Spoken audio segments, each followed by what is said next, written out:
Duha patay samtang usa ang samdan human gipamusil sa nakatransaksyon nga mamaligyaayog alahas sa Midsayap, Cotabato. Alahas nga gipalit sa mao mga biktima gikuha og balik sa sospek una misibat. Ani ang report.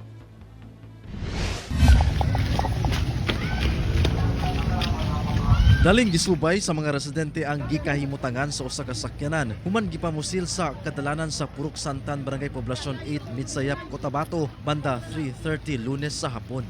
Nasuta nga ang maong sakyanan. Nahumol na sa tubig kanal sa mong lugar. Gamit ang tubo, gilayong giablihan sa mga residente ang bintana sa driver's seat sa pag-abli.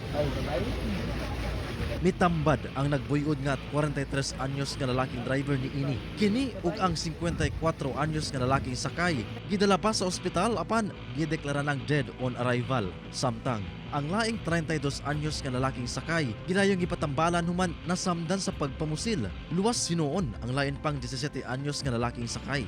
Sa investigasyon sa Midsayap Municipal Police, ang mao mga biktima nga residente sa Cotabato City ug Maguindanao del Norte buot mamalit og mga bulawan nga alahas sa mong address sa mga ahente nga taga Lanao del Sur. Apan human ang transaksyon, kalit na lang kining gipamusil sa mong mga sospek kinsa gilayong gipangkuha ang mga baligya nga alahas og misibat. Padayon ang hot pursuit operation sa PNP batok sa mga sospek. Ginakuhaan pa og pahayag ang kabanay sa mga namatay nga biktima, lakip na ang naangol sa hitabo. Kauban si Gary Balantayog, Bong Vicencio, Efren Mamak, One Mindanao.